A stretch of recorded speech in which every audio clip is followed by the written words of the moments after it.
80% வந்து பார்த்தீங்கன்னா negative thoughts தான் வருது அப்படின்ற மாதிரியான விஷயமாக சப்கான்ஷியஸில் இருக்கக்கூடிய ஒரு விஷயங்கள் அவ்வளவு நெகட்டிவாக எல்லாருக்குமே இருக்குது அப்படின்ற மாதிரியான விஷயமாக சொல்லுவாங்க. சப்கான்ஷியஸ் அப்படின்றது தான் நம்மளுடைய லைஃப்பில் நம்ம டே டு டே ஒரு ஆக்ஷன் அப்படின்ற மாதிரியான விஷயத்தை உந்தி தள்ளுவது அப்படிங்கிறது 90% அந்த ஆழ்மனம் அப்படின்ற விஷயம்தான். மீதி இருக்கக்கூடிய 10% தான் அந்த ஆக்டிவாக இருக்கக்கூடிய அனாலிட்டிக் மைண்ட் அப்படின்னு சொல்கிறோம்ல, அந்த அனாலிட்டிக் மைண்ட் அப்படின்றது. 350 பேர் என்னமோ புக் பண்ணியிருந்தாங்க. 350 பேர் புக் பண்ணிட்டு 200 பேர் வந்திருக்காங்கன்னா நான் இப்போ சொன்னதோடைய ஒரு அர்த்தம் உங்களுக்கு புரிஞ்சிருக்கும். அப்போ உங்களால் அந்த 200 பேருக்கு மட்டும்தான் அதை உங்களால் அந்த ஒரு சப்கான்ஷியஸ் மைண்டில் இருக்கக்கூடிய விஷயத்தை வந்து ஒரு ஆக்டிவாக அதை பண்ண முடிஞ்சிருக்கு, உங்களால் அதை வந்து கேட்க முடியும் அப்படின்ற மாதிரியான ஒரு விஷயமாக இருக்குது. ஸோ இப்போ இதுலேயுமே வந்து அப்படியே நீங்கள் கரெக்டாக ஃபாலோ பண்ணிட்டு இருந்தீங்கன்னா மோர் தென் 90% சொல்லக்கூடிய வழிமுறைகளை நீங்கள் வந்து நோட் பண்ணிக்கிட்டோ உள்வாங்கி கொண்டோ நீங்கள் செய்தீர்கள் என்றால் கண்டிப்பான முறையில் நீங்கள் நினைக்கக்கூடிய ஒரு இலக்கு அப்படின்ற மாதிரியான விஷயத்தை கண்டிப்பாக அடைந்து விடலாம். செல்ஃப் பிட்டினஸ் அப்படின்ற மாதிரியான ஒரு வார்த்தை ரொம்ப ரொம்ப ரொம்ப சுய இரக்கம் என்கிற ஒரு தன்மை தான். அந்த தன்மை மட்டுமே நாமை படுகுழியிலே தள்ளவதற்கான எல்லா விதமான ஒரு ஆயுதங்களையும் கொண்டது. அந்த சுய இரக்கத்தன்மை அப்படின்ற மாதிரியான ஒரு விஷயம் நம்ம கிட்ட இருந்ததுன்னா கண்டிப்பான முறையிலே நம்மளால் எந்த ஒரு விதத்தில் யார் நம்ம கூட இருந்தாலும் கடவுளுடைய எல்லா விதமான அருள் பார்வை இருந்தாலுமே நம்மால் முன்னேற முடியாது. நாம் ரொம்ப ரொம்ப இறங்கி போய் தான் இருப்போம் நம்ம எல்லா விஷயத்திலையுமே. தெய்வம் உள்ளே இருந்தாலும் அந்த தெய்வத்திற்குண்டான ஒரு கோவிலானது நம்மளுடைய உடல். அப்போ அந்த உடலை நாம் வந்து எப்படியெல்லாம் நம்மால் வேண்டுமோ அப்படியெல்லாம் நாம் வந்து அழகுபடுத்தி கொள்ளலாம். நம்மக்கிட்ட இருக்கிறதுல நம்ம எவ்வளவு ஜென்டலாக நம்ம வந்து ட்ரெஸ் பண்ணிக்கணுமோ அந்த மாதிரியான விஷயமாக நமக்கு பிடித்த மாதிரி. அவங்க வீட்டுக்குள்ளே இருந்தால் இந்த ட்ரெஸ் போதும், வீட்டுக்குள்ளே இருந்தால் அழுக்காக உட்காந்துக்கலாம், ஆனால் வெளியில் வரும்போது நம்ம வந்து நல்லா வரணும் அப்படின்ற மாதிரியான ஒரு தன்மை தான் இன்னர் டாக் அப்படின்னு சொல்லக்கூடிய அந்த செல்ஃப் டாக் என்று சொல்லக்கூடிய ஒரு விஷயத்திற்கு ரொம்ப ரொம்ப ஒரு முக்கியமான எக்ஸாம்பிளாக நம்ம சொல்ல முடியும். நம்மளுடைய வாக்கு சரியில்லை, நம்மளுடைய வார்த்தைகள் சரியில்லை என்றால் நம்மளுடைய நோக்கங்களும் நம்ம உள்ளக்குள்ளே பேசக்கூடிய விஷயங்களும் சரியில்லை என்ற அர்த்தம். அப்படி உள்ளக்குள்ளே பேசக்கூடிய விஷயங்கள் சரியில்லாத போதுதான் இந்த மாதிரியான வார்த்தைகள் வரும். இந்த மாதிரியான அந்த வார்த்தைகள்னால் தான் நம்மளுடைய ஒவ்வொரு செயல்களுமே அந்த செயல்களை பிரதிபலிக்கும். இப்போ நம்ம அந்த இன்னர் டாக்ல நம்ம வந்து கவனம் செலுத்தி விட்டோம் என்றால் நமக்கு கான்ஷியஸ்னஸ் அப்படிங்கிறது ரொம்ப ஜாஸ்தியாக போயிடும். இந்த கான்ஷியஸ்னஸ் தியரியை தான் எல்லா சித்தர்களுமே சொல்லி வைத்தார்கள், எல்லா முனிவர்களுமே செய்து வைத்தார்கள். கான்ஷியஸ்னஸ் கான்ஷியஸ்னஸ் கான்ஷியஸ்னஸ்னு சொல்கிறது அதை நம்ம 100% ஒவ்வொரு விஷயம் ஒவ்வொரு நொடி ஒவ்வொரு ஸ்டெப் எடுத்து வைக்கிறதுமே கான்ஷியஸாக இருக்கணும்னு சொல்கிறது. அந்த இன்னர் டாக் அப்படின்ற மாதிரியான விஷயத்தில் மாற்றம் செஞ்சோம் என்றால் நல்லா ஈஸியாக மாற்றிடலாம்.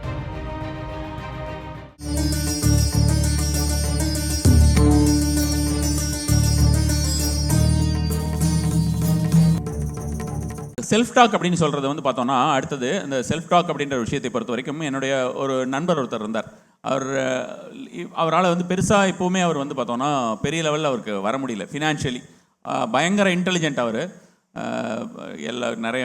எல்லா விஷயத்தை பற்றியும் ஒரு தனிப்பட்ட விதமான ஒரு கருத்து வைத்திருப்பார்.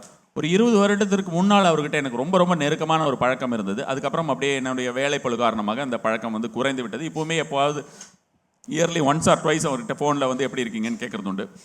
20 வருஷத்துக்கு முன்னால் நான் அவர்கிட்ட எப்படி இருக்கீங்கன்னு கேட்கும்போது என்ன பதில் வருமோ அதே பதில் தான் இப்போ வந்துட்டுருக்கு. பதிலில் எந்த ஒரு மாற்றமுமே இல்லை, அப்படியே இருக்குது. அவர் வந்து யூஸ்வலாக சொல்லக்கூடிய ஒரு விஷயம் என்னென்னா, நான் கை கொடுத்தவன்ட்டெல்லாம் கடன் வாங்க வேணாம், நம்ம தான் கை கொடுத்தவன்ட்டெல்லாம் கடன் வாங்குற ஆளாச்சே அப்படிம்பாரு. கேட்குறதுக்கு காமெடியாக இருக்கும். கை கொடுத்தவன்ட்டெல்லாம் கடன் வாங்குற ஆளாச்சே அப்படின்ற மாதிரியான விஷயமாக அவர் சொல்லுவார். ஆனால் அந்த மாதிரி கை கொடுத்தவங்ககிட்டலாம் கடன் வாங்குறது இல்லை. அவருக்கு நிறைய கடன் இருந்தது, ஆனால் அதை அடைக்கிறதுக்கு ரொம்ப ரொம்ப ஈஸியான வழியுமே அவர்கிட்ட இருந்தது. அவர் நிறைய விஷயங்கள் இந்த மாதிரியான ஒரு வார்த்தை பிரயோகங்கள் அவர்கிட்ட வந்து வரும், இந்த மாதிரியான ஒரு நெகட்டிவ் வார்த்தை பிரயோகங்கள். அப்போ நான் அதை எப்போவுமே சொல்கிறது உண்டு, நீங்கள் இந்த மாதிரியான ஒரு எண்ணத்திலேயே நீங்கள் இருந்தீங்கன்னா இது வந்து உங்களுக்கு இப்படியே தான் உங்களோட லைஃப் போகும்னு. அன்ஃபார்ச்சுனேட்லி இது வரைக்குமே அப்படி தான் இருக்குது அவருக்கு. என்னென்னா நம்மளுடைய என்ன விஷயம் நம்ம அடுத்தவங்க கிட்ட நம்ம பேசுகிறோம் அப்படிங்கிறத விட நம்மக்கிட்ட பேசுறது அப்படிங்கிறது ரொம்ப ரொம்ப ரொம்ப முக்கியம்.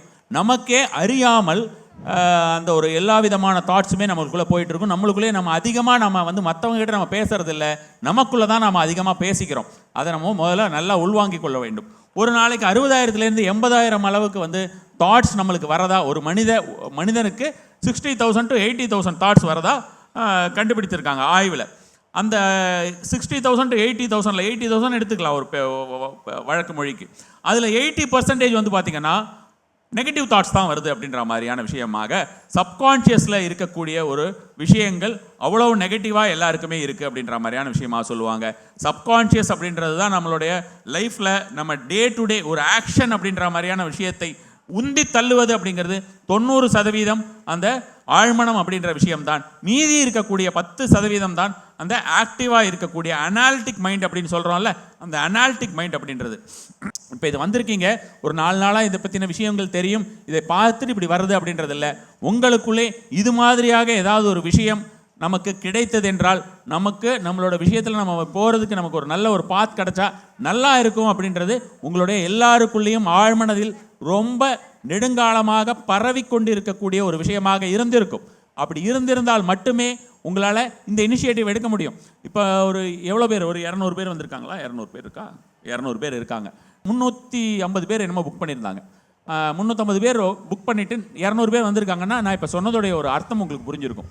அப்போ உங்களால் அந்த 200 பேருக்கு மட்டும்தான் அது உங்களால் அந்த ஒரு சப்கான்ஷியஸ் மைண்டில் இருக்கக்கூடிய விஷயத்தை வந்து ஒரு ஆக்டிவாக அதை பண்ண முடிஞ்சிருக்கு, உங்களால் அதை வந்து கேட்க முடியும் அப்படின்ற மாதிரியான ஒரு விஷயமாக இருக்குது. ஸோ இப்போ இதுலேயுமே வந்து அப்படியே நீங்கள் கரெக்டாக ஃபாலோ பண்ணிட்டு இருந்தீங்கன்னா மோர் தென் 90% சொல்லக்கூடிய வழிமுறைகளை நீங்கள் வந்து நோட் பண்ணிக்கிட்டோ அல்லது நீங்கள் வந்து உள்வாங்கி கொண்டோ நீங்கள் செய்தீர்கள் என்றால் கண்டிப்பான முறையில் நீங்கள் நினைக்கக்கூடிய ஒரு இலக்கு அப்படின்ற மாதிரியான விஷயத்தை கண்டிப்பாக அடைந்து விடலாம்.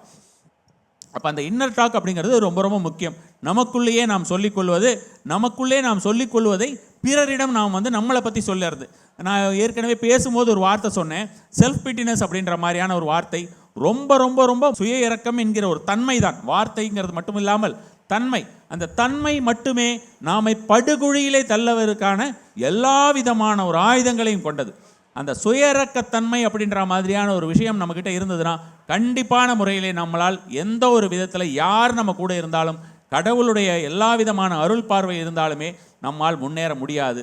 நாம் ரொம்ப ரொம்ப இறங்கி போய் தான் இருப்போம் நம்ம எல்லா விஷயத்துலையுமே. எல்லாம் இருந்தும் பார்த்திங்கன்னா சில பேரை வந்து பார்த்திங்கன்னா பாருங்கள், அவர்கிட்ட எல்லாமே இருக்குது, கிழிஞ்ச வேட்டி போட்டு வராரு, கஞ்ச பையன் அப்படின்னு நம்ம சொல்லுவாங்க. அவர் கஞ்சனாக இருப்பாரோ இல்லை இருக்க மாட்டாரோ, ரொம்ப ஒரு பெரிய அவருக்கு ஜெனரஸாக இருப்பாருங்கிறத பற்றி நமக்கு தெரியாது.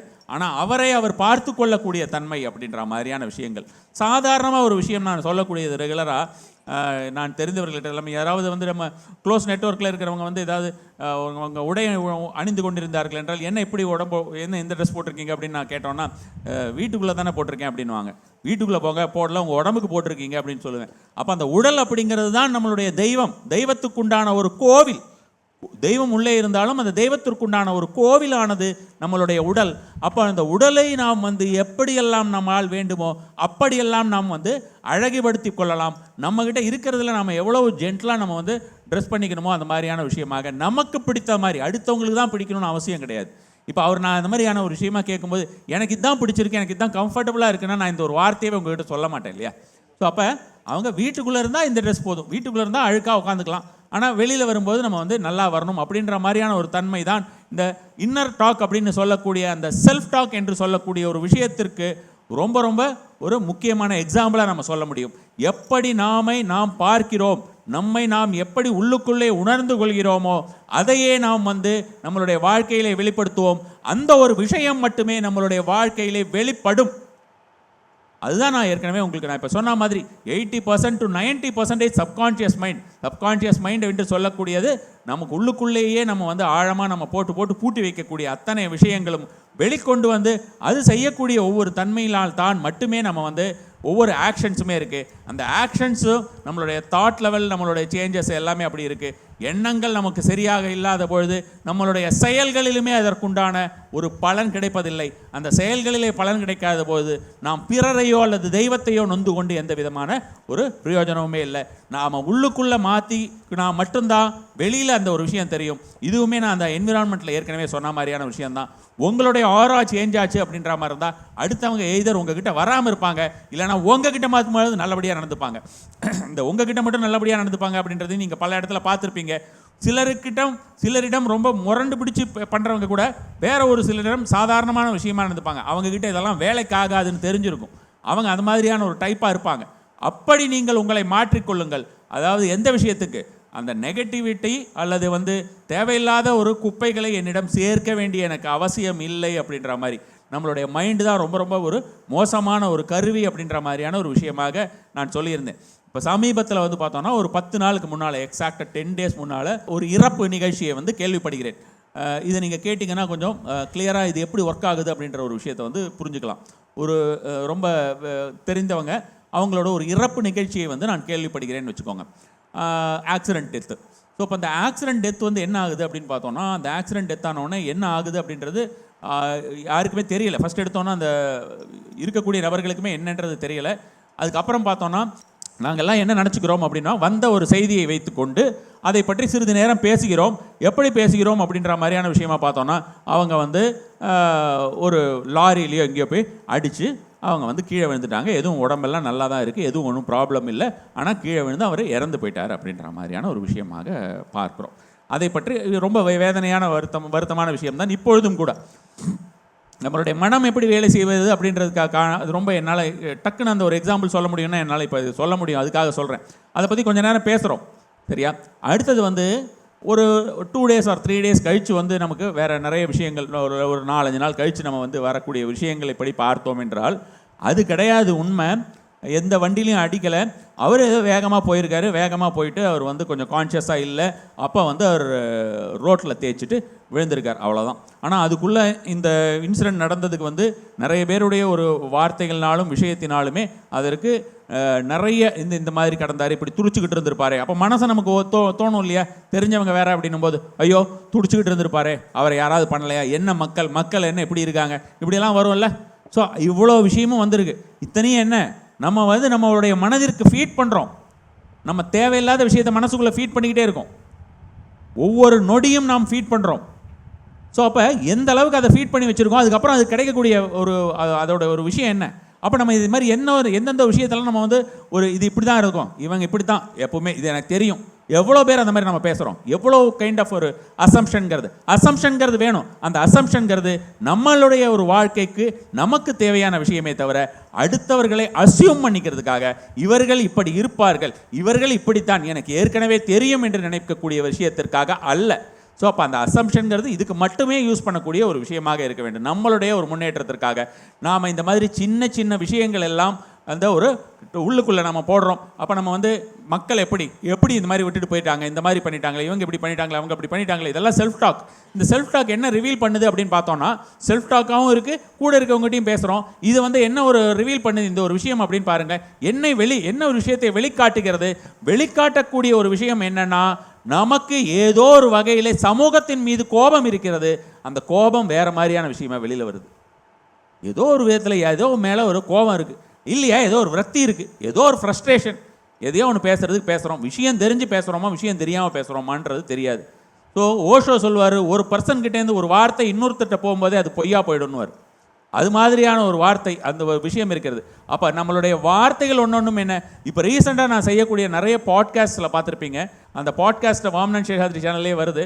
அந்த பாட்காஸ்ட்டில் எல்லாமே பார்த்தோன்னா நான் திரும்ப சொல்லக்கூடிய ஒரு விஷயம் என்னென்னா, ஒருத்தரிடம் நாம் வந்து பேசக்கூடிய ஒவ்வொரு வார்த்தையுமே மந்திரம் அப்படின்னு சொல்கிறோம். மந்திரம் அப்படிங்கிறது நான் உங்ககிட்ட உச்சரித்து கொண்டிருப்பதும் மந்திரம்தான், நீங்கள் உங்களுக்குள்ளேயே உச்சரித்து கொண்டிருப்பதும் மந்திரம்தான், நீங்கள் பிறரிடம் உச்சரிப்பதுமே மந்திரம்தான். ஒவ்வொரு வார்த்தையுமே மந்திரம் அப்படின்ற மாதிரியான விஷயம், மனதிலிருந்து வரக்கூடிய ஒரு விஷயம், அது மந்திரம். ஸோ அதனால் அந்த ஒரு விஷயத்தில் நம்ம ரொம்ப கவனம் செலுத்தணும்.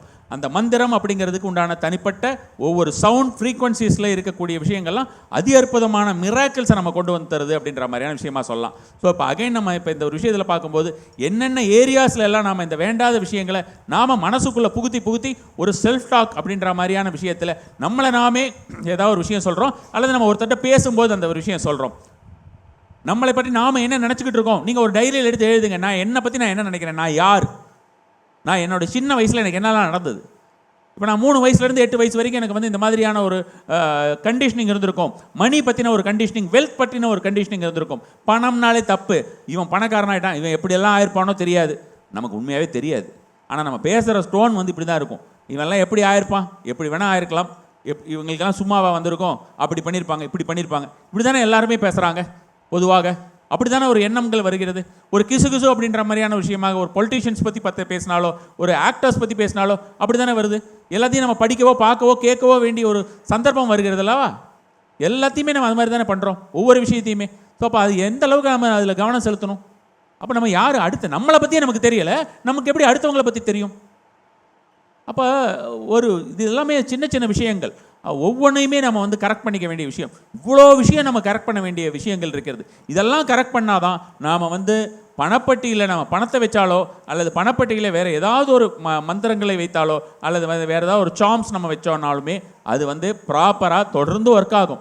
அப்படி இல்லாத போது நாம் இந்த மாதிரி வைக்கக்கூடிய விஷயங்கள் நமக்கு ஒரு இப்போ ஒரு ஃபீவர் வருது, நம்ம ஆன்டிபயாட்டிக் எடுத்துக்கிறோம். ஆனால் அந்த ஒரு ஆன்டிபயாட்டிக் எடுத்துக்கிறதுனால நம்ம லைஃப் ஃபுல்லாக ஃபீவர் வராதுன்னு எந்த டாக்டராவது இது வரைக்கும் சொல்லியிருக்காங்களா? யாருமே சொல்ல மாட்டாங்க, நம்மளுமே நம்ப மாட்டோம் சொன்னாலுமே. அதுதான் அந்த விஷயம்தான் நடக்கும். தொடர்ந்து இது மாதிரி சுழற்சியிலேயே நாம் சுழன்று கொண்டே இருப்போம். அதனால் அந்த இன்னர் டாக் அப்படிங்கிறது ரொம்ப ரொம்ப இம்பார்ட்டண்ட்டான ஒரு விஷயம். அதில் ரொம்ப நம்ம கவனம் செலுத்தணும். இந்த பாசிட்டிவிட்டி நெகட்டிவிட்டிலாம் விட்டுட்டு வேண்டாத விஷயங்களை உட்செலுத்துவதை, வேண்டாத விஷயத்தில் கன்சியூம் பண்ணுறதுங்கிறத வந்து நாம் கண்டிப்பான முறையிலே மாற்றிக்கொண்டோம் என்றால் இந்த பண ரீதியான விஷயங்கள் தானாக நமக்கு தேடி வர ஆரம்பிக்கும். ஒவ்வொரு விஷயமுமே நமக்கு தானாக தேடி வர ஆரம்பிக்கும். ஒவ்வொரு சொல்லக்கூடிய ஒவ்வொரு வார்த்தையும், நாம் உச்சரிக்கக்கூடிய வார்த்தையுமே பலம் வாய்ந்த மந்திரம் அப்படின்ற மாதிரியான ஒரு விஷயமாக நாம் வந்து உணர்ந்து கொண்டோம் என்றால் அந்த மந்திரத்தை நாம் எப்படி பிரயோகப்படுத்த வேண்டும் என்பதை நாம் வந்து கண்டிப்பான முறையிலேயே நமக்கு தெரிந்து கொள்வோம். அதுக்கு தகுந்த மாதிரி ஒவ்வொரு வார்த்தையுமே பிரயோகப்படுத்துங்க. இதே தான் வந்து ஜோதிட ரீதியான விஷயமாகவும் வந்து 2ஆம் இடம் அப்படின்னு சொல்லும்பொழுது உங்களுக்கு தன வாக்கு குடும்பம் அப்படின்னு சொல்கிறாங்க. வாக்கையும் குடும்பத்தையும் தனத்தையும் சேர்த்து வச்சுருக்காங்க. ஒன்றில் ஏதாவது ஒரு தப்பு பண்ணோன்னா அந்த இன்னும் மீதி இருக்கிற 2 போயிடும். அதே மாதிரி மீதி இருக்கிற 2ல் ஏதாவது ஒரு தப்பு பண்ணாலும் மீதி இருக்கக்கூடிய தனம் அப்படின்ற மாதிரியான விஷயம் போயிடும்.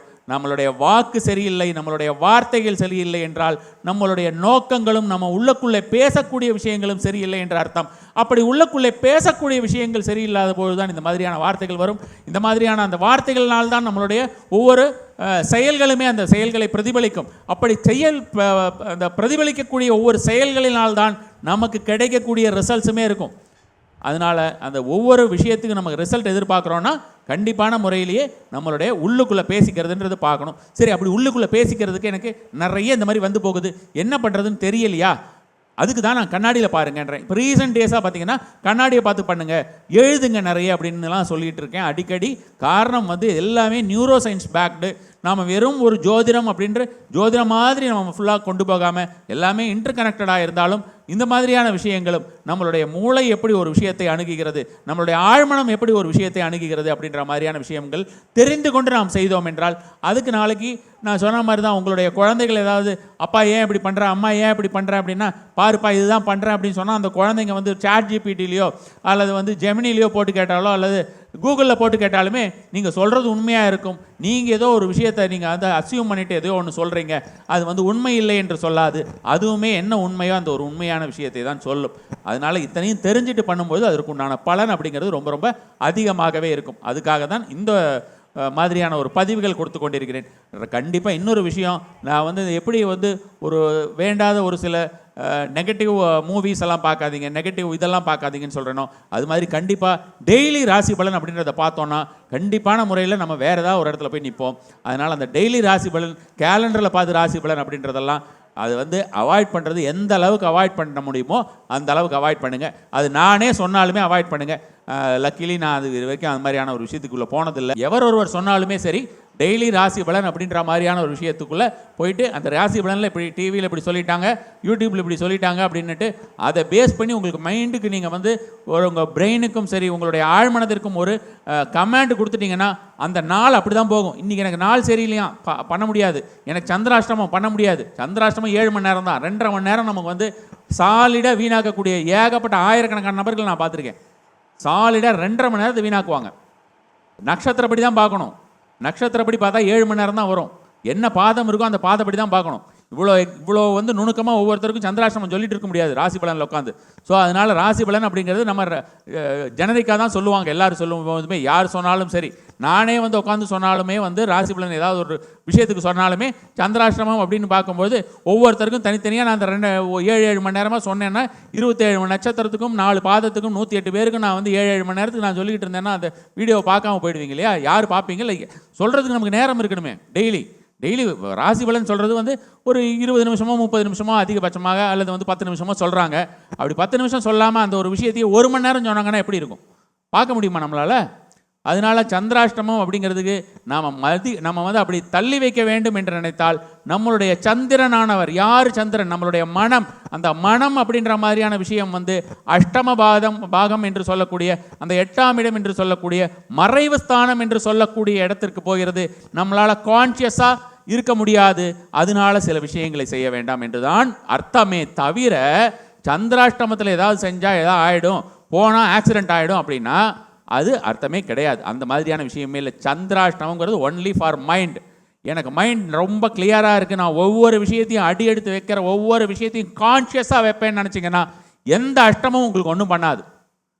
ஆனால் நாம் பல பேர் வந்து என்ன பண்ணுறாங்க, ஆல்ரெடி அவங்களுக்கு 24 hours ஆல் 30 days சந்திராஷ்டமமாக தானே இருக்குது. அப்போ அந்த மாதிரி இருக்கும்பொழுது நமக்கு வந்து இந்த சந்திராஷ்டமம்னு தனியாக பிரித்து பார்க்க வேண்டியதில்லை. அப்படி பார்த்தா கூட நமக்கு வந்து பார்த்தோம்னா தனியாக நமக்கு வந்து பிரித்து பார்க்கணும்னு அவசியம் கிடையாது. ஏன்னா ஆல்ரெடி அப்படியே தான் இருக்குது அப்படின்ற மாதிரியாக பல அன்பர்கள் இருக்கிறார்கள். ஸோ அதை நாம் மாற்ற வேண்டுவதற்கு இந்த ஒரு விஷயம் வந்து ரொம்ப ஹெல்ப் பண்ணக்கூடியதாக இருக்கும். எப்போ நம்ம அந்த இன்னர் டாக்கில் நம்ம வந்து கவனம் செலுத்தி விட்டோம் என்றால் நமக்கு கான்ஷியஸ்னஸ் அப்படிங்கிறது ரொம்ப ஜாஸ்தியாக போயிடும். இந்த கான்ஷியஸ்னஸ் தியரியை தான் எல்லா சித்தர்களுமே சொல்லி வைத்தார்கள், எல்லா முனிவர்களுமே செய்து வைத்தார்கள், எல்லா மென்டார்ஸ், எல்லா ஸ்பிரிச்சுவல் மென்டார்ஸுமே சொல்லி கொண்டிருப்பது கான்ஷியஸ்னஸ் கான்ஷியஸ்னஸ் கான்ஷியஸ்னஸ்ன்னு சொல்கிறது அப்படிங்கிறது வந்து இந்த ஒரு விஷயத்தை மட்டும்தான். அதை நம்ம 100% ஒவ்வொரு விஷயம், ஒவ்வொரு நொடி, ஒவ்வொரு ஸ்டெப் எடுத்து வைக்கிறதுமே கான்ஷியஸாக இருக்கணும்னு சொல்கிறது. அந்த இன்னர் டாக் அப்படின்ற மாதிரியான விஷயத்தில் மாற்றம் செஞ்சோம் என்றால் நல்லா ஈஸியாக மாற்றிடலாம். ஸோ அதனால் இந்த ஒரு பார்ட்டை வந்து நீங்கள் ஞாபகம் வச்சுக்கோங்க. காலையில் டெய்லி வந்து கண்ணாடியை பார்த்து நீங்கள் வந்து உங்களுக்குன்னு ஒரு வார்த்தை காயின் பண்ணி வச்சுக்கோங்க. இதுதான், அதாவது நான் சொல்கிற வார்த்தையை எழுதுறது அப்படின்ற மாதிரியான விஷயம் இல்லை. நான் தான் சொன்னேனே, உங்களுக்கு தான் நீங்கள் சொல்கிறது தான் மந்திரம் அப்படின்னு. அந்த நீங்கள் சொல்லக்கூடிய மந்திரம் உங்களுடைய வார்த்தை, உங்களுடைய மனம், உங்களுடைய தாய்மொழி, உங்களுடைய மனம் எந்த பாஷையில் பேசி பழகிருக்கு. தாய்மொழி எனக்கு வந்து தமிழாகவே இருந்தாலுமே கூட நான் வந்து ரெகுலராக என்னுடைய தாட்ஸு அல்லது நான் பேசுகிறது என்னுடைய பழக்க வழக்கங்கள்னால எப்பொழுதுமே நான் ஆங்கிலத்திலோ இந்தியிலையோ தெலுங்குலையோ தான் திங்க் பண்ணிகிட்டே இருப்பேன். எந்த மொழியில் நான் திங்க் பண்ணுறேன், தெலுங்கில் தான் நான் திங்க் பண்ணுறேன் அப்படின்ற மாதிரி தான் தெலுங்கில் எழுதுங்க. இல்லை நீங்கள் தமிழில் தான் திங்க் பண்ணுவேன், நான் எல்லாரும் கூடயும் ஆங்கிலத்தில் பேசுவேன், அதனால் தமிழில் தான் நான் வந்து என்னுடைய எல்லா திங்கிங் பேட்டர்ன், என்னோட இன்னர் டாக் எல்லாமே அப்படி தான் இருக்கும்னா தமிழில் எழுதுங்க. அந்த மாதிரியான ஏதாவது ஒரு விஷயம்னா எழுதுங்க, நீங்களே எழுதிக்கோங்க. உங்களுக்கு இந்த மாதிரியான ஒரு வரி 2 வரிக்குள்ளே எழுதி கொள்ளுங்கள், இந்த விஷயம் என்று எழுதி கொள்ளுங்கள். நான் வந்து இனிமே என்னை யாருமே எந்த ஒரு தருணத்திலையுமே தாழ்த்த முடியாது. எந்த தெரிந்தோ தெரியாமலோ ஏதாவது ஒரு ரூபத்தில் என்னை வந்து வீழ்த்தவோ தாழ்த்தவோ முடியாது அப்படின்னு சொல்லுங்க. அப்படி சொல்லிட்டு அதை வந்து அந்த எழுதி வச்சுட்டு அதே வார்த்தையை தொடர்ந்து உங்களுடைய கண்ணாடியை பார்த்துட்டு சொல்லிட்டு வர்றதுமே கூட ரொம்ப ரொம்ப ஒண்டர்ஃபுல்லாக ஒர்க் ஆகக்கூடியதாக இருக்கும். இதை தான் வந்து நிறைய அஃபர்மேஷன் அப்படின்ற மாதிரியான முறையிலே பல விஷயங்களை வந்து ஆங்கிலத்தில் இந்த மாதிரியான எல்லா இடத்துலையும் அஃபர்மேஷன் இருக்குது. இதுக்கு தான் நான் தமிழிலேயே வந்து பார்த்தோம்னா மாயாவியை மேலோங்க செய் மாயாஜாலத்தை உருவாக்கு என்ற ஒரு வார்த்தை சொல்லியிருந்தேன். இந்த மாயாவியை மேலோங்க செய் மாயாஜாலத்தை உருவாக்கு என்று சொல்லக்கூடிய விஷயம் வந்து நம்மளை பெரிய மிராக்கிள் பண்ண வைக்க வேண்டியது. என்னோட லைஃப்பில் நடந்ததை பார்த்ததுக்கு அப்புறம் தான் நான் மற்றவங்களுக்கு பல விஷயங்களை கொடுக்கறது வழக்கம். இதை நான் ஏற்கனவே சொல்லியிருக்கேன். ஸோ அந்த ஒரு மாயாஜாலத்தை நம் வாழ்க்கையிலே நடத்த வைக்க வேண்டும் என்றால் அந்த மாயாவியை மேலோங்க செய் மாயாஜாலத்தை உருவாக்கை கூட நீங்கள் தொடர்ந்து சொல்லிட்டு வரலாம். இல்லை நான் இப்போ சொன்ன மாதிரி உங்களுடைய வார்த்தைகளிலே உங்களுக்கு பழகின ஒரு விஷயமாக எதை எழுதினாலுமே அந்த ஒரு எதை எழுதியிருக்கீங்களோ அந்த எழுதியிருக்கிறத மட்டுமே தொடர்ந்து நீங்கள் சொல்லிட்டு வந்தீங்கனாலுமே ஒண்டர்ஃபுல்லாக பலன் கிடைக்கக்கூடியதாக இருக்கும். இது வரைக்கும் நம்ம இப்போ பேசினதில் உங்களுக்கு ஏதாவது மாற்று கருத்துக்களாக இருந்தாலுமே சரி, மாற்று கருத்து, வேற்று கருத்து அல்லது வந்து ஏதாவது கேள்விகள் ஏதாவது இருந்தாலும் கொஞ்சம் நீங்கள் சொல்லிடுங்க. நம்ம அது என்ன எனக்கு தெரிஞ்ச அளவுக்கு நம்ம கிளியர் பண்ணுறேன். யாருக்கும் எதுவும் கேள்விகள் இல்லையா? ஒரு சில டைமில் பார்த்தீங்கன்னா நான் மனசுக்குள்ளே கேட்கும்போது ஒரு விதமாக ஃபீல் ஆகும், அந்த விஷயத்தையே மைண்டுக்குள்ளே கேட்கும்போது வேறு விதமாக ஃபீல் ஆகும். அது எதனால் நடக்குது? எதில் கேட்கும்போது எனக்கு சரியா மனசு ஒன்று இருக்குது, மைண்டுன்னு ஒன்று இருக்குது. இப்போ 2 தனித்தனியாக இல்லை ஒன்று தானா? 2 ஒன்று தாங்க. ஒன்று தான். நம்ம வந்து ஆங்கிலத்தில் மைண்டுன்னு சொல்லக்கூடியது நம்ம வந்து தமிழில் மனம் அப்படின்ற மாதிரியான விஷயமா சொல்கிறோம். இந்த மனமானது அப்படின்றது நம்ம மனம்னு சொன்னாலும் மைண்டுன்னு சொன்னாலும் சரி, அது வந்து பார்த்தோம்னா உடம்புல வந்து எந்த ஒரு பாகத்திலும் இல்லை அப்படின்றது தான். நம்ம மனதில் வந்து உடம்புக்குள்ளே இல்லை, அது வந்து சர்வவியாபி அப்படின்ற மாதிரியான ஒரு விஷயமாக தான் இருக்குது. சில வெஸ்டர்ன் மென்டாஸ் ஒரு சில பேர்லாம் வந்து அது நம்மளுடைய ஸ்கின் பாடி அப்படின்றது தான் நம்மளுடைய மைண்ட் அப்படின்ற மாதிரியான விஷயமா சொல்கிறாங்க. ஒரு பொருளாக எடுத்து சரி பண்ண முடியாது. எந்த ஒரு டாக்டர்னாலையும் அவன் மனசு சரியில்லைன்ற விஷயத்துக்கு மருந்து கொடுக்க முடியாது. இது வரைக்குமே இன்னி வரைக்கும் இந்த சயின்ஸ் இவ்வளோ டெவலப் ஆகிருக்குன்னு சொன்னாலுமே இன்னி வரைக்கும் அதுக்கு வந்து உங்களுக்கு இதுதான் கொடுப்பாங்க, உங்களுக்கு தூக்க மருந்து தான் கொடுக்க முடியும். அவங்களுக்கு வந்து அந்த மனசை சரி பண்ணக்கூடிய மருந்து அப்படின்றது எதுவுமே இல்லை. அந்த மனசை சரி பண்ணக்கூடிய மருந்து அப்படின்றது மனசே தான். நான் ஒன்று மனசில் நினச்சி நல்ல விதமாக தான் பேசுகிறேன். ஆக்சுவலாக வந்து அது ஆப்போசிட்டாக மாறுது. நான் நினைக்காத ஒன்று நடக்கிற மாதிரி இருக்குது. அதுதான்மா, அது வந்து நான் இப்போ இந்த சப்கான்ஷியஸாக இருக்குது அப்படின்ற மாதிரியான விஷயமா சொல்லியிருந்தோம் இல்லையா? இது நம்ம பேசுறது, நாம் எடுக்கக்கூடிய நடவடிக்கைகள் அப்படின்ற மாதிரியான விஷயங்கள். இதை நீங்கள் உங்கள் வாழ்க்கை பாதையாகவே கொண்டு போயிட்டு இருக்கீங்களா, அல்லது திடீர்னு மாறி இருக்கீங்களா, ஒரு 2 வருஷமா 1 வருஷமா அப்படின்ற மாதிரியான விஷயமா மாறி இருக்கீங்களா அப்படின்றத நீங்கள் வந்து பார்க்கணும், அதை செக் பண்ணிக்கணும். ஓகேங்கம்மா. அதை நம்ம வந்து செக் பண்ணிட்டோம்னா மேபி இட் டேக்ஸ் டைம் அப்படின்ற மாதிரியான விஷயமாவும் எடுத்துக்கலாம். பட் இதுக்கு 1 வருஷம்லாம் ஆகாது. இது 1 வருஷம் நம்ம வந்து ஏதாவது ஒரு விஷயம் ஒருத்தர்கிட்ட பேசுகிறேன், இதில் எதாவது ஒரு விஷயம் நினைக்கிறேன், அது தப்பாக போய் முடியுதுன்றீங்களா? என்ன சொல்கிறீங்க? ஆமாம் ஆமாம், நான் நல்ல விதமாக நினைக்கிறேன், ஆனால் அது நடக்கிறது வேற மாதிரி நடக்கிறது. அதான் அது ஒரு விஷயம் வந்து நல்லதா, இந்த ஒரு விஷயம் கரெக்டாக நடந்துடணும்னு நினைக்கிறீங்க, ஆனால் அது நல்லதாக நடக்க மாட்டேங்குது, தப்பாக நடந்துருது அப்படின்னு நினைக்கிறீங்க இல்லையா? ஆமாம். அப்போ நம்ம நினைக்கக்கூடிய விஷயங்கள்ல ஏதாவது ஒரு தவறு இருக்குது அப்படின்ற மாதிரியான விஷயமாக. ஸோ அது ஏன் அப்படின்றது தான் நான் இப்போ இந்த ஒரு பார்ட்டில் சொல்கிறேன் உங்களுக்கு. ஸோ அப்போ அசம்ஷன்னு சொன்னோம் இல்லையா, நம்ம நினைச்சுக்கிறது அப்படின்ற மாதிரியான விஷயமா நம்ம பேசினோம் இல்லையா? விஷுவலைசேஷன், காட்சிப்படுத்தும் முறை அப்படின்னா அசம்ஷன் அப்படின்ற மாதிரியான இரண்டுமே ஒன்று சார்ந்தது அப்படின்னு சொன்னேன் இல்லையா? ஸோ அந்த ஒரு விஷயமே உங்களுக்கு வந்து நம்ம இப்போ பார்த்துடலாம். அது என்னென்னு ஒரு 10-15 மினிட்ஸ்க்குள்ளே பார்த்துருவோம். அது நான் ஒரு ஹவுஸ் ஒய்ஃபாக நான் நினைக்கிறத சொல்கிறேன் சார்.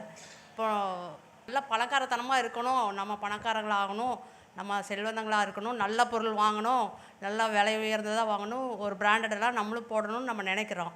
ஆனால் நம்மளோட கேரக்டராவோ நீ அது எப்படின்னு எனக்கு புரிஞ்சுக்க தெரில. நான் வந்து எங்கே விலை குறைவாக ஒரு வெங்காயம் தக்காளி வாங்குறேன்னா நான் அது எங்கே ஹோல்சேல் கடை இருக்குதோ அங்கே தேடி போய் வாங்குவேன். இதே இல்லை எங்கள் பக்கத்துலேயே சூப்பர் மார்க்கெட் இருக்குது, அங்கே போய் வாங்கணும்னா நம்மளுக்கு கொஞ்சம் விலை அதிகமாக இருக்கும், எனக்கு அந்த மனசு வரமாட்டேங்குது. அப்போ இது எப்படி எடுத்துக்கிறது சார்? என் மனசு வந்து அப்படி நம்ம வந்து இவ்வளோ புரிஞ்சுக்கிட்டேன் நீங்கள். அதுதான் எனக்கு ரொம்ப நாளாக அது ஒரு சொல்லுவாங்க இப்படி சீப்பா சொல்றேன்னா எதுக்கு இந்த நான் சொல்றேன். இப்போ அது என்னன்னு சொல்றேன். ஆக்சுவலாக இந்த ஒரு பார்ட் நான் மிஸ் பண்ணிட்டேன் உங்ககிட்ட சொல்லும்போது. இந்த இன்னர் டாக் அப்படின்ற மாதிரியான ஒரு விஷயத்தை பொறுத்த வரைக்கும் நாம் வந்து எந்த இடத்த நம்மளுடைய ஒரு விஷயத்தை அணுகும்பொழுது, நம்ம வந்து பணம் ரீதியான விஷயத்தை அணுகும்பொழுது அவங்க சொன்ன மாதிரி எப்படி அணுகிறோம் அப்படின்ற மாதிரியான விஷயமா பார்த்தோம்னா, என்னால் இந்த அளவுக்கு செலவு பண்ண முடியாது, என்னால் இந்த அளவுக்கு செலவு பண்ண முடியாது. இப்போ அவங்க அந்த அன்பருக்கு பர்டிகுலராக நடந்திருக்கக்கூடிய ஒரு விஷயம், நடக்கிற விஷயம் அப்படின்னு பார்த்தோன்னா, காலகாலமாக அவங்க வீட்டில் யாராவது அந்த மாதிரியான ஒரு விஷயமாக இருந்திருக்கலாம். இப்படி தான் இருக்கணும், ஒரு பெண்ணுன்னா ஒரு வீட்டுக்குள்ளே வந்தால் அவள் இப்படி சேமித்து வைக்கணும், ஒரு தாய்னா இப்படி சேமித்து வைக்கணும், இந்த மாதிரி உலகம் நம்மை எப்படி இருக்க வேண்டும் என்று ஒரு மாதிரியாக கற்றுக் கொடுத்திருக்கிறதோ அப்படியே நாம் வாழ்ந்து வரக்கூடிய ஒரு தன்மையினாலையும், இப்போ அவங்க சொல்கிறது ரொம்ப ரொம்ப நிறைய இடத்துல நான் கேட்ட விஷயம், 1500 2000 இருந்ததுன்னா ஒரு ட்ரெஸ்ஸு ஒரு 1000 1500 எடுத்துக்கோ அப்படின்னு பார்த்தா, இதுக்கு நான் 4 ட்ரெஸ் எடுப்பேன் அப்படின்வாங்க. சில பேர் அதில் வந்து 10 ட்ரெஸ்ஸு கூட எடுப்பாங்க. அந்த மாதிரியாக இருக்கக்கூடியவர்கள் அப்படி தான் இருக்கணும், எனக்கு நிறைய ட்ரெஸ் போட்டுக்கலாம் அப்படின்னு. யாருக்கு தெரிய போகுது, இதுவுமே பார்த்தா கிராண்டாக இருக்குது அப்படின்வாங்க. நான் எல்லாரையும் உங்களை கிராண்டாக இருங்க, வீட்டில் நாளைக்கு போனோடனே எல்லாத்தையும் நகை வாங்கி கொடுக்க சொல்லுங்கள், பணக்கார தன்மையாக மாறுங்கள் அப்படின்னு நான் சொல்லலை. வீட்டில் போய் அந்த மாதிரி எதுவும் பண்ணி விட்டுறாதீங்க. ஆல்ரெடி நிறைய கணவன்மார்கள் வந்து என் மேலே கடுப்பில் இருக்காங்க. ஸோ அதனால் நான் சொல்கிறது வந்து என்னென்னா, அந்த பணக்காரத்தன்மையை உங்களுடைய எண்ணத்திலே கொண்டு வாருங்கள் அப்படின்னு சொல்கிறேன். அந்த பணக்காரத்தன்மையை நீங்கள் எப்பொழுது உங்களுடைய எண்ணத்திலே நீங்கள் கொண்டு வருகிறீர்களோ அப்போ இந்த விஷயம் எல்லாம் மாறும்.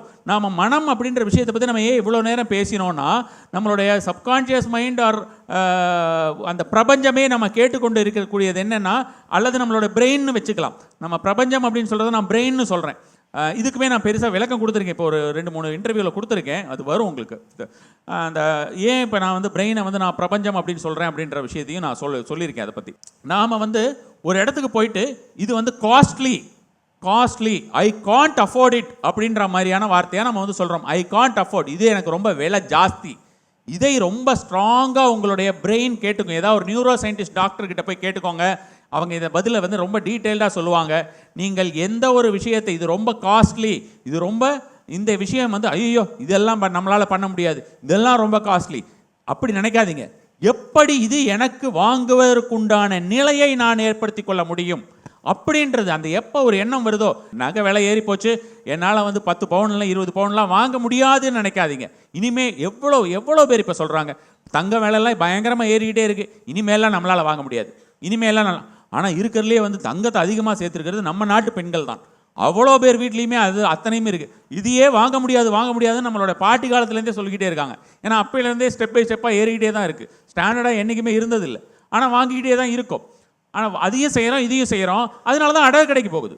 அதனால அந்த மாதிரியான ஒரு ஸ்கார்சிட்டி மைண்ட் வச்சுக்காதீங்க அப்படின்னு சொல்கிறேன். எனக்கு இதை வாங்க முடியாது, இது என்னுடைய ஒரு ஏரியா கிடையாது, இவ்வளோ காஸ்ட்லியாக என்னால் பண்ண முடியாதுன்னு நினைக்காதீங்க. இதை நான் எப்படி வாங்கிறது, இது எனக்கு தேவையில்லையா நினைக்கிறது வேற. தேவையில்லாத பொருள்லாம் காஸ்ட்லியாக கொடுத்து வாங்கிட்டு வாங்க, காஸ்ட்லியான இடத்துக்கு மட்டும் போங்க அப்படின்னு அர்த்தம் எடுத்துக்கொள்ளாதுங்க தயவு செஞ்சு. அந்த மாதிரி சொல்லலை. நீங்கள் வந்து நல்ல கடையாக இருந்தால் நீங்கள் ஹோல்சேல் கடையில் போய் தாராளமான முறையில் வாங்கலாம். ஹோல்சேல் கடையில் போய் வாங்குறீங்க, அது வந்து சிறப்பான காய்கறிகளை தான் கொடுக்குறாங்க அப்படின்ற மாதிரி தான் வாங்கலாம், அது தப்பு கிடையாது. ஆனால் நீங்கள் வந்து இன்னும் ஒரு பெரிய வேறு மாதிரியான ஒரு லைஃப்பில் வாங்கணும்னு நினைக்கிறீங்க, வேறு ஒரு ப்ரொஃபைலில் உங்களுடைய ப்ரொஃபைல் ஓவரால் ப்ரொஃபைல் சேஞ்ச் பண்ணணும்னு நினைக்கிறீங்க. நான் போகும் இடமெல்லாம் இந்த மாதிரியான இடங்களாக இருக்க வேண்டும், நான் சந்திக்கக்கூடிய மனிதர்கள் எல்லாம் இந்த மாதிரி இருக்க வேண்டும் அப்படின்ற மாதிரி இருந்தால் எப்படி நான் வந்து இந்த ஒரு 5 பணக்காரர்களை என்னுள்ள நான் வந்து இணைத்துக் கொள்வது அப்படின்ற மாதிரியான ஒரு கேள்வி உங்களிடம் இருக்கிறது என்றால் அது உங்களிடம் இருக்கிறது, உங்களுடைய எண்ணத்தில் இருக்கிறது. அந்த எண்ணத்தை நீங்கள் மாற்றுங்கள். எப்பொழுது என்னால் இதை வாங்க முடியாது, என்னால் இதை செய்ய முடியாது, எனக்கு இது ரொம்ப காஸ்ட்லி, அந்த ஸ்கூலில் என் குழந்தைய படிக்க வைக்க முடியாது, இது என்னால் செய்ய முடியாது, அது என்னால் செய்ய முடியாது அப்படின்னு நினைக்காம இதை வந்து நான் எப்படி செய்ய வேண்டும் அப்படின்னு உங்களுடைய மனதிற்கு அந்த கட்டளையை கொடுத்து கொண்டே இருங்கள். எப்பொழுது உங்களுடைய உள்ளே நீங்கள் பேசக்கூடிய அந்த பேச்சை நீங்கள் மாற்றுகிறீர்களோ அது தானா அதோடைய விதையை நீங்கள் போட்டு வைக்கிறீர்கள் என்ற அர்த்தம். அந்த விதையானது விருட்சமாக மாறுவதற்கிறது ரொம்ப காலம் எடுக்காது, மிக சீக்கிரமாகவே அது விருட்சமாக மாறும். அது உங்களுடைய தலைமுறையை காக்கக்கூடியதாக இருக்கும். அதனால் இதை கரெக்டாக நம்ம பண்ணிடணும். நாம் வந்து இது நான் சொல்லக்கூடிய ஒவ்வொரு விஷயத்தையுமே கவனமாக தெரிந்து கொள்ளுங்கள் இதில் பட்டு. ஏன்னா நீங்கள் நாளைக்கு போய்ட்டு என் குழந்தைய நான் வந்து இந்த கான்வெண்ட்டில் தான் சேர்த்துவேன் அப்படின்னு சொல்லிட்டு நம்ம கணவரை அதுக்கு உள்ள தள்ளி பிரயோஜனம் கிடையாது. ஏன்னா அவருடைய எண்ணத்தையுமே நம்ம மாற்ற வேண்டும். அப்போ கணவர் அப்படி அவர் அந்த மாதிரியான ஒரு சூழ்நிலையில் இருக்கிறார், அவர் எண்ணத்தின் அளவிலே அந்த மாதிரியான ஒரு சூழ்நிலையில் இருக்கார், செல்வ நிலையிலுமே அவர் அப்படி இருக்கார் அப்படின்னா அவரை வந்து இந்த மாதிரியான ஒரு விஷயமாக மாற்றுவதற்கு, அவரிடம் எடுத்து கூறுவதற்கு அப்படின்ற மாதிரியான விஷயத்துக்குமே நம்ம வந்து தயாராக வேண்டும். அதெல்லாம் சொன்னால் கேட்கவே கேட்காது அப்படின்ற மாதிரியான ஒரு விஷயமா நாம் எப்போ உள்ளுக்குள்ளே போட்டுக்கிட்டு கணவர்களும் வந்து மனைவிகளும் கணவர்களை நாம் வந்து நினச்சிக்கிட்டோம்னாலுமே நமக்கு ரொம்பவே அந்த ஒரு ஜட்மெண்டல் ஆட்டிடியூடுக்கு போயிடுவோம். அதுவுமே வந்து நமக்கு மிகப்பெரிய ஒரு தடையாக இருக்காது. யாரை மாற்ற நினைக்கிறோமோ அதற்கு முன்னால் நாம் மாறப்ப வேண்டும். நாம் மாறினோம் என்றால் நம்மளோட ஆரா வந்து அவங்கள மாற்றும் தானா. ஏன் ஒரு பர்டிகுலர் குருமார்கள் இடத்துல எல்லாம் போய் சில பேர் இருந்தால் எப்போவுமே சந்தோஷமாக இருக்கிறோம், எப்பொழுதுமே அவங்க கூடயே இருக்கணும்னு நினைக்கிறோம். எப்போவுமே சில பேர் குருமார்கள்னு விட்டுருங்க, வேறு ஏதாவது ஒரு சில பேர்கிட்ட எங்கேயாவது போகும்போது நம்ம வந்து எப்போவுமே அவங்களோட ஒரு க்ளோஸ் கனெக்ஷன் நம்மக்கிட்ட இருந்துக்கிட்டே இருக்கணும்னு நினைக்கிறோமோ அதற்கு காரணம் இதுதான். அவங்களோட ஆரா அப்படி, அவங்களுடைய தாட் லெவல் அப்படி. நிறைய தேஜஸோடு இருக்காங்க, நிறைய விஷயங்களை அவர்களிடையே இருக்கணும் போல் இருக்குது. எப்போவுமே என்னால் முடிஞ்சால் நான் அங்கேயே இருந்துருவேன். நிறைய இடத்துல நீங்கள் அந்த மாதிரி நினச்சிருப்பீங்க. அந்த மாதிரியாக நாம் மாற வேண்டும். நாம் அப்படி மாற வேண்டும் என்று நினைக்கிறோம் என்றால் நம்மளுடைய குடும்ப சூழ்நிலை மாற வேண்டும். நம்ம சந்திக்கக்கூடிய நமக்கு க்ளோஸ் நெட்வொர்க்கில் இருக்கிறவங்க மாறணும்னா ஃபஸ்ட்டு நம்மக்கிட்டேருந்து அதை ஆரம்பிக்கணும். நம்மக்கிட்டேருந்து அதை ஆரம்பித்தோன்னா அவங்க அந்த ஆரால் தானாக மாறிட்டு போயிடுவாங்க. அதில் வந்து எந்த ஒரு மாற்றமுமே இருக்காது, தானாக அந்த விஷயங்கள் நடக்க ஆரம்பிக்கும். என்னோடய பிளானை வந்து எக்ஸிக்யூட் பண்ண முடியாது. நான் பாசிட்டிவாக தான் நினச்சேன். இப்போ காத்தாலேருந்து கோயிலுக்கு போகணும் அப்படின்னு நினச்சி பிளான் பண்ணி செஞ்சுட்டு தான் இருப்பேன். ஆனால் என்னுடைய அந்த நல்ல இதை வந்து எக்ஸிக்யூட் பண்ண முடியாது. ஆனால் ஒரு நெகட்டிவ் இது வந்து டக்குன்னு எனக்கு நடந்தது. ஒரு அடிப்படுற விஷயமா மனசில் தோழிட்டே இருக்கும், உடம்பு சரியில்லாமல் போகுது அப்படின்னு தோணும். அது என்னமோ கரெக்டாக நடந்துடும். ஆனால் ஒரு பாசிட்டிவ் விஷயம் அதாவது இந்த நெகட்டிவ் விஷயங்கள் வந்து நடந்துருது, பாசிட்டிவ் விஷயங்கள் நடக்கிறது இல்லை அப்படின்னா, இப்போ இந்த நெகட்டிவ் வந்து உங்களுக்கு உள்ளுக்குள்ளே தோணுதுன்னு சொல்கிறீங்களே, இப்போ நம்ம செல்ஃப் டாக்னு சொல்லிக்கிறோம், இப்போ அந்த இன்னர் டாக்னு சொல்கிறோம், அதுதான் நீங்கள் சொல்ல வரீங்க இல்லையா? அப்போ அந்த மாதிரியான ஒரு விஷயம் நடக்கும்போது என்னுடைய உடல் ஆரோக்கியமாக இருக்கிறதுன்னு அந்த ஆப்போசிட் வார்த்தையால் நீங்கள் வந்து அதை மாற்ற வேண்டும். உடனடியாக அதை அல்லது வந்து அந்த எண்ணத்தை நீங்கள் உற்று நோக்க வேண்டும். எண்ணத்தை எப்படி நோக்குவது? எண்ணம் அப்படிங்கிற ஒரு விஷயம் எங்கும் இல்லையே. எண்ணத்தை எப்படி நோக்குவது? எப்படி அதை வந்து கூர்ந்து கவனிப்பது? கவனிப்பதை தான் நான் வந்து நோக்குவது அப்படின்றேன். அப்போ அந்த கவனிக்கிறது, எண்ணத்தை கவனிப்பது அப்படின்ற மாதிரியான விஷயமாக இருந்தால் பேசாமல் இருங்க. அந்த ஒரு எண்ணத்திற்கு எந்த ஒரு வெயிட்டேஜும் கொடுக்காம விட்டுருங்க. எந்த ஒரு விஷயத்தில் நாம் வந்து அட்டென்ஷன் கொடுக்காம இக்னோர் பண்ணுறோமோ அந்த ஒரு விஷயம் வந்து வலுவில்லாததாக போகும். நிறைய பேர் அது வந்து பெண்களுக்கு சொல்லிக் கொடுக்க வேண்டிய அவசியமே கிடையாது. அது எதெல்லாம் இக்னோர் பண்ணணுமோ அவங்களுக்கு கண்டிப்பாக தெரியும். அதெல்லாம் இக்னோர் பண்ணி அதுக்கு வேல்யூ இல்லாத மாதிரி ஆக்கிடுவாங்க. அதனால் சாதாரணமாக நம்ம வந்து வேல்யூ இல்லாமல் ஒரு விஷயத்தை ஆக்கணும்னா அதை நம்ம இக்னோர் பண்ணணும். அதை இக்னோர் பண்ணோம்னா கண்டிப்பான முறையிலேயே அது வேல்யூ இல்லாமல் போயிடும். அதனால் அதை உற்று நோக்க வேண்டும். அது உங்களுக்கு முடியாத பட்சத்திலே ரொம்ப சிம்பிளான ப்ரீத்திங் எக்ஸசைசஸ் இருக்குது. அது எக்ஸசைஸ்னு கூட சொல்ல மாட்டேன், அதையுமே நம்ம வாழ்க்கை முறையாக மாற்றிக்கொள்ளலாம். நிறைய பேர் எனக்கு யாரோ இந்த மாதிரி கேள்வியில் கூட எழுதியிருந்தீங்க, நெகட்டிவ் தாட்ஸ் வந்துட்டே இருக்குது, என்ன பண்ணுறதுன்னு தெரியலன்னு. உங்களுடைய மூக்கு நுனியை வந்து வாஷ் பண்ண ஆரம்பிங்க. அனப்பன் சதி என்று சொல்லக்கூடியது. ஒன் டைப் ஆஃப் மெடிடேஷன் இதில் வந்து பார்த்தோன்னா இருக்கிறதுலையே வந்து ரொம்ப வசதியானது அதுதான். அது இல்லைன்னா எதுவுமே இல்லை என்று சொல்லியிருக்கிறார்கள். அதுதான் மெடிடேஷனோட ஹை லெவல். நாம் எந்த ஒரு காட்டுக்குள்ளேயோ எந்த ஒரு இடத்துலையோ நம்ம போயிட்டு பண்ணினாலுமே அதற்குண்டான பலன் இல்லை. இது இல்லைன்னா அதுக்குண்டான பலன் இல்லைன்னு மனதை நிறுத்தக்கூடிய வழி, மனதை அடக்கக்கூடியதல்ல, மனதை நிறுத்தக்கூடிய வழி அப்படின்ற மாதிரியானது. மனம் அது அந்த 80,000 தாட்ஸ் வரும்னு சொன்னனே, அந்த 80,000 தாட்ஸ் வராமல் இருக்கணும்னா இப்போவே நீங்கள் எல்லாரும் யாராவது கூட மூக்களோட நுனியை வாட்ச் பண்ணி பாருங்க, உங்களுக்கு எந்த ஒரு தாட்டுமே வராது. அது எவ்வளவு நேரம் நீங்களோட மூக்கு நுனியை வாட்ச் பண்ணிங்கன்னா உங்களுடைய மூச்சுகள் வந்து கொண்டிருக்கக்கூடிய ஒரு விஷயமாக தான் இருக்குமே தவிர உங்களுக்கு நெகட்டிவ் தாட் வராது. எப்போ ஒரு நெகட்டிவ்னு இல்லை, எந்த ஒரு தாட்டுமே வராது. அந்த எப்போ ஒரு நெகட்டிவ் தாட் உங்களுக்கு வருதோ அப்பெல்லாம் நீங்கள் ஏதாவது ஒரு இடத்துல அமர்ந்து கொள்ளுங்கள், கண்களை மூடிக்கொள்ளுங்கள், மூக்கு நுனியை வாட்ச் பண்ண ஆரம்பிச்சிருங்க. இதில் பல்வேறு விதமான எக்ஸ்டர்னல் பெனிஃபிட்ஸுமே ஏகப்பட்டது இருக்குது. ஹெல்த் பெனிஃபிட்ஸ் அப்படின்ற மாதிரியான விஷயமாக பார்த்தோம்னாலும் இந்த ப்ரீத்திங் டெக்னிக்ஸ்லாம் நிறைய இருக்குது, நிறைய சொல்லிக்கிட்டே போகலாம்.